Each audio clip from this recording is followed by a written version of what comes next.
नमस्कार, capital TV का खास शो राहुल का अग्निपथ देख रहे हैं आप। मैं हूं आपके साथ पूजा। सबसे पहले आप सभी को कैपिटल टीवी की टीम की तरफ से नववर्ष की हार्दिक बधाइयां। पूरे देश भर में नए साल को लेकर जश्न मनाया जा रहा है, तो वहीं राहुल गांधी नए साल का स्वागत राजस्थान के विश्व प्रसिद्ध रणथंभौर नेशनल पार्क से कर रहे हैं। गांधी और वाड्रा परिवार नए साल का जश्न मनाने के लिए राजस्थान में सवाई माधोपुर स्थित रणथंभौर के होटल शेरबाग में ठहरा हुआ है। गांधी वाड्रा परिवार खुली जिप्सी में बैठकर सफारी का आनंद भी ले रहे हैं। अब कल वापस दिल्ली लौटने की खबर है, पर कांग्रेस की जो ताजा स्थिति है, इंटरनल जो हालात बने हैं, उससे लग तो यही रहा है कि नया साल कांग्रेस राहुल गांधी के लिए अच्छा नहीं रहने वाला। कुछ बड़े झटके लग सकते हैं। तो इसी बीच कांग्रेस नेता नाना पटोले ने राहुल गांधी की तुलना भगवान राम से कर दी है। उन्होंने कहा है कि राहुल गांधी भगवान राम के काम को आगे बढ़ा रहे हैं। अब नाना पटोले के बयान को लेकर हंगामा भी शुरू हो गया है। बीजेपी ने तुरंत हमला बोला और इसे कांग्रेस की चापलूसी प्रो मैक्स बताया है। तो क्या कुछ चल रहा है कांग्रेस पार्टी में, आपको बताएंगे। चर्चा के लिए मेरे साथ स्टूडियो में मौजूद हैं कैपिटल टीवी के एग्जीक्यूटिव एडिटर राजीव जी। सर, आपका बहुत बहुत स्वागत है। क्या कर रहे हैं राहुल गांधी रणथंभौर में? देखिए, राहुल गांधी और प्रियंका वाड्रा ये दोनों हैं, ये पूरा परिवार है सोनिया गांधी को छोड़कर। सोनिया गांधी को दिल्ली में छोड़ दिया गया है कि प्रदूषण की स्थिति बद से बदतर होती जा रही है, तो सोनिया गांधी यही गुजारे, रणथंभौर में जाकर वो स्वच्छ हवा क्यों ले, यहीं पर दिल्ली में बैठकर पार्टी की गतिविधियां देखें, पार्टी में चल रहे उथल पुथल को देखें और कुछ पुराने नेताओं के साथ संपर्क साधें। जैसे पिछली बार जब G23 एक्टिव हुआ था कांग्रेस के अंदर, तो उस समय सोनिया गांधी को ही जिम्मेदारी दी गई थी और उन्होंने महाराष्ट्र से मुकुल वासनिक को पकड़ा था, हरियाणा से भूपेंद्र सिंह हुड्डा को पकड़ा था और इन दोनों को आश्वासन दिया आगे आपके लिए बेहतर व्यवस्था होगी, तो इसलिए आप उन नेताओं को अपने साथ लाएं जो अभी विद्रोही नहीं हुए हैं, जिनके अंदर अभी भी कांग्रेस में रहने के लिए कुछ इच्छा बाकी है, उन लोगों को साथ मिलाएं। कुछ लोग चले गए, गुलाम नबी आजाद जैसे लोग, क्योंकि उनको राज्यसभा में फिर से नॉमिनेट नहीं किया गया, तो उनको लगा कि अब इसे इग्नोरेंस ही समझें कि अब ये लोग हमें इग्नोर कर रहे हैं। जैसे आनंद शर्मा को हिमाचल प्रदेश से राज्यसभा में नेता प्रतिपक्ष हुआ करते थे, फिर डिप्टी लीडर बनाया गया था, लेकिन फिर भी राज्यसभा की सदस्यता खत्म हुई, कार्यकाल खत्म हुआ और उसके बाद ऐसे बैकड्रॉप में डाल दिया गया जो उसके बाद वो फिर वापस आए नहीं। प्रधानमंत्री मोदी ने उन्हें वापस लाने की कोशिश की, विदेशी डेलीगेशन का हिस्सा बनाया। कांग्रेस में तो कोई पूछ नहीं रहा है, इसलिए ऐसे नेताओं का फिर से एक गुट एक्टिव हुआ है, तो सोनिया गांधी को जिम्मेदारी दी गई।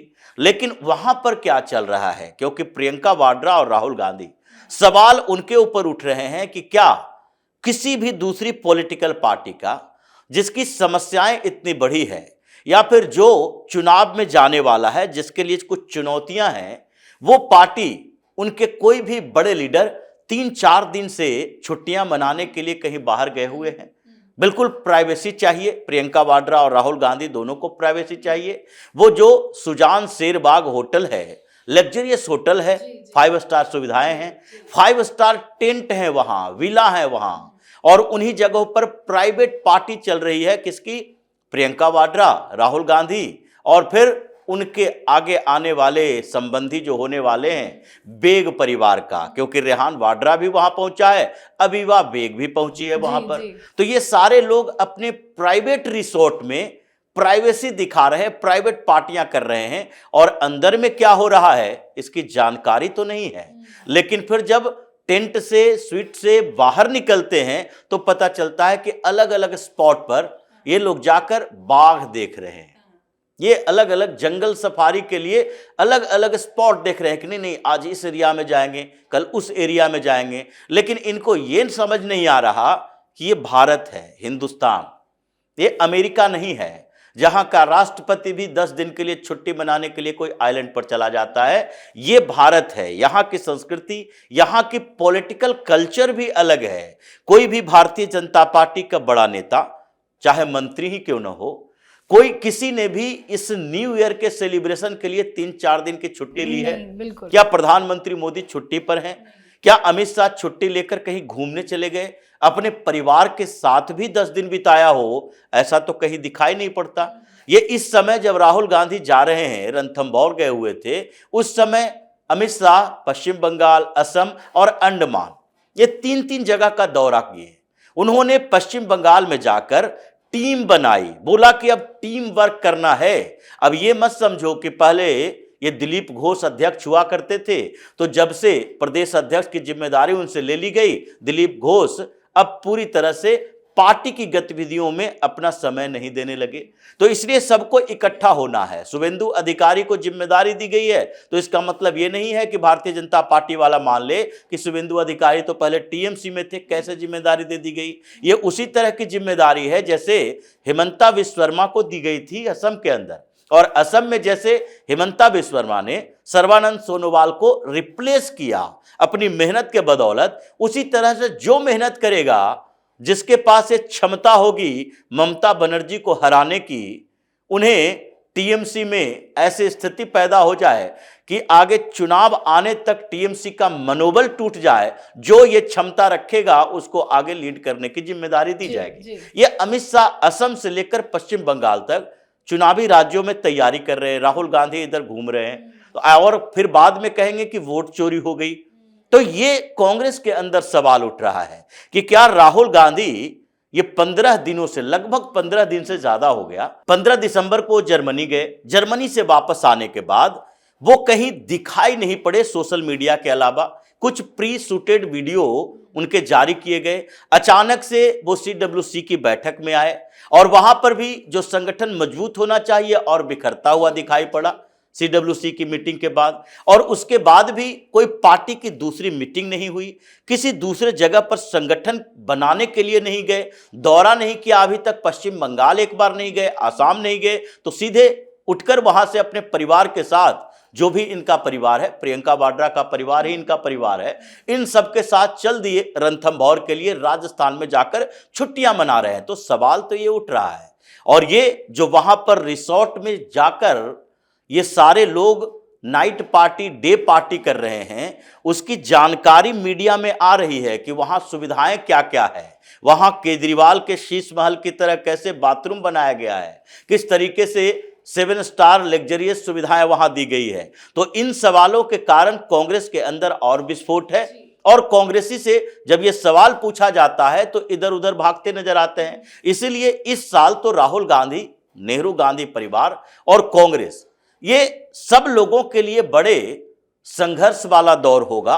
चुनौतियां एक नहीं है, राहुल गांधी के सामने कई चुनौतियां हैं, इनके सामने, कांग्रेस के सामने अपनी चुनौती है, चुनाव जीतने से लेकर पार्टी को बचाए रखने तक। इन सारे परिस्थितियों में इस साल लगता है कि कांग्रेस को, ये जो कांग्रेस मुक्ति का अभियान चल रहा है, उसमें कुछ सफलता मिल जाएगी। वाकई में तस्वीरें भी दिख रही हैं और कांग्रेस के लिए मुसीबत भरा 2026 साल रहने वाला है। लेकिन ये नाना पटोले उटपटांग बयानबाजी क्यों कर रहे हैं? राहुल गांधी जो अब तक तो राम मंदिर नहीं गए, इन्विटेशन आया उसे भी न्योता को अस्वीकार कर दिया, कई बार सनातन विरोधी का टैग उन पर लगता है, लेकिन नाना पटोले तो उनकी तुलना श्री राम जी से कर रहे हैं। देखिए, नाना पटोले उसी गुट के लोग हैं जो इसके खिलाफ आजकल कांग्रेस के अंदर बगावत चल रही है। ये कुछ लोग चापलूसी में, राहुल गांधी की चापलूसी करते करते ऐसे मुद्दे छेड़ देते हैं जिसके कारण भारतीय जनता पार्टी को फायदा हो जाता है। आप भगवान श्री राम से राहुल गांधी की तुलना कर रहे हो। भगवान श्री राम त्याग करने के लिए जंगल गए थे, वो पिता की आज्ञा का पालन करने के लिए गए थे, उस बहाने राक्षसों का संहार करने के लिए गए थे। राहुल गांधी अय्यासी करने के लिए जंगल गए हुए।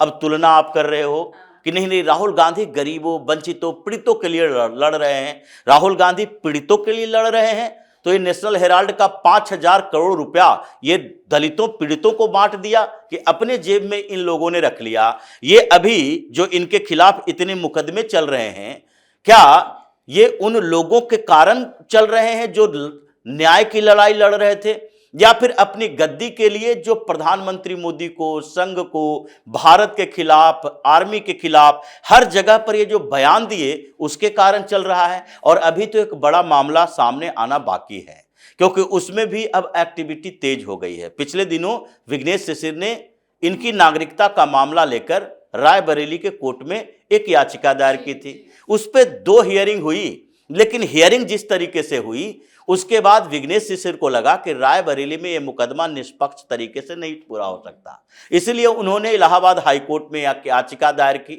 और कहा कि रायबरेली से यह मुकदमा ट्रांसफर करना चाहिए क्योंकि वहां पर पार्शियलिटी ज्यादा है और जिसके कारण ये जो जुडिशियल मजिस्ट्रेट हैं वो लंबी लंबी तारीख दे रहे हैं और एफआईआर दर्ज कराने की बात हमने जो की उसको अभी तक संज्ञान में भी नहीं लिया गया।